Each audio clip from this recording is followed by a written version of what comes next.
we got some very nice cards coming, and if you guys would like to know the reason why I haven't been uploading as much, please stay tuned to the end of the video. That is where I'll be saying that. But right now, let's go ahead and talk about these new cards that we're getting. We're getting Poipole and Naganadel GX. Now, Poipole's not a GX, but Naganadel definitely is.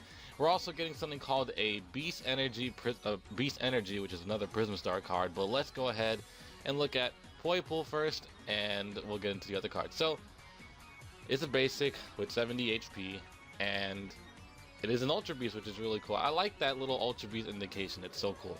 So, the first attack is for one colorless, Spit Poison.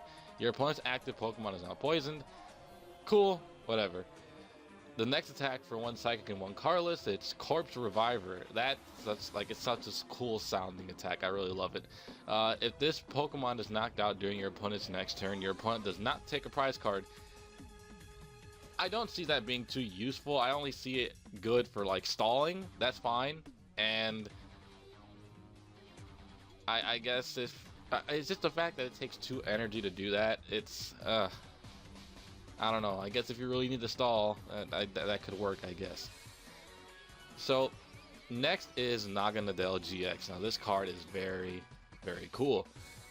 From the looks of it at first, it isn't all that, but it gets really good. So it has 210 hit points, which thank God, because a lot of stage 1s, that's the standard HP for stage 1s. But for example, like the evolutions that we're all getting are 200, and I'm not crazy about that, but this is good. So for one colorless, which is Beast Ride, for 20 damage, times 20 damage, so it doesn't have a base damage, it's just times, you know what I mean.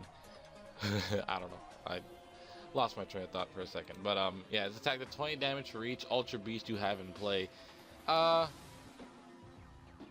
For one energy, that could do a lot, but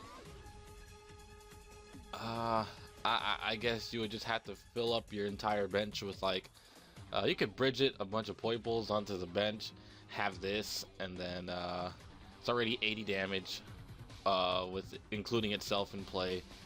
And probably a nice trick that you can put with this would be Nihilego, since it uses psychic energies, and that would be pretty nice. So you could use that, confuse the active Pokemon of your opponents, which is very nice. So it's actually pretty cool. So that in total is like, that's 120, right? Yeah, 120. And with some additional help, you can actually do a lot of damage with that one attack. But I'll talk about that in a minute. So the next attack is for one Psychic and 2 colorless, Jet Tackle, 110 damage. The attack isn't affected by resistance. Okay, whatever. It's okay damage. But Stinger GX for 3 colorless energies, guys. Let me tell you something. This attack right here, it's kind of nasty. It does something very unique. Like I said, all Ultra Beasts, I said it before in my Ultra Beast videos, that they all do some revolving prize cards. So this one says each player shuffles their prize cards into their deck. Then each player takes 3 cards from the top of their deck and puts them face down as their prize cards. So right off the back, this is game changing because you could basically reset the match in a way. So if you're losing, your opponent only needs 1 more prize card, and you are down, like I'm talking about, you still have all 6 of your prize cards remaining. This right here can say, it could even shorten matches. Like this GX attack is a little like, I don't know how to feel about it, to be quite honest. It's in my opinion, it's very strong.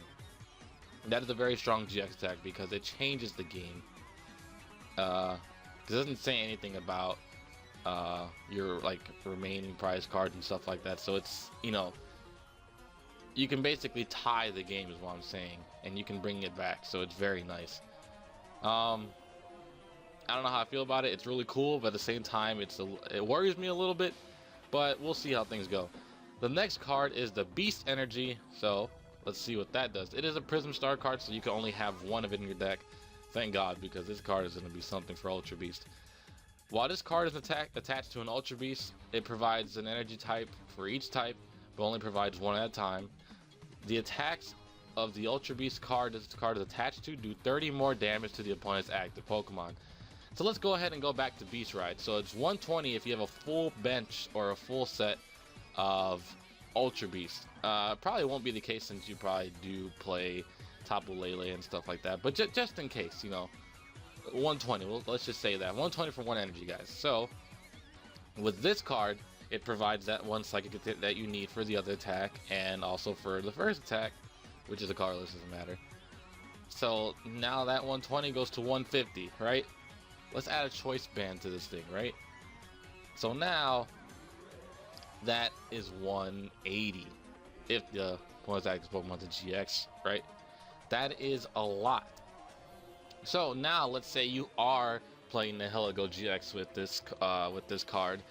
Your opponent's active Pokemon is now confused and poisoned. So that's 190 for damage and a potential chance that they hit themselves with confusion, and it's a big risk they gotta take. And again, I know Nihilego also confuses you and stuff like that, but again, you can run stuff that can easily switch you out. Like you can play Guzma, you can play Switch and stuff like that. You could even play I believe it's Chaos Tower, or I'll show the card in the video. I don't remember it off the top of my head, but it blocks poison and confusion from you, so that's very nice. So that is Naganadel GX. This card is going to be kind of crazy. We'll see how it really goes, because it is also weak to Psychic, and you know, Garbodor is still a thing, so who knows. Anyways, as to the reason why I haven't been uploading as of late, guys, I've been swamped from work. That's usually what my main reason is, but it's also I've been taking care of my niece as of late. She has become quite a handful because she's only like 10 months old. So she's been coming to the house at least like 5 days a week, and I hardly get any sleep now too. I sleep for a max about 2 to 3 hours a day, and then I have to at least take a nap within halfway through the day to, you know, get a good amount of sleep before I work my night shifts. So that's a big reason why life has been taking a big toll on me. I haven't been able to get to the whole YouTube thing. I've been putting myself before YouTube. That's just how life is, guys. I'm gonna prioritize life more than YouTube always. So yeah, that's the main reason. But hope you guys enjoyed this video. I will be back for sure Sunday because I changed my work schedule, so I should be able to upload a little more now. But until next time, guys, darkness.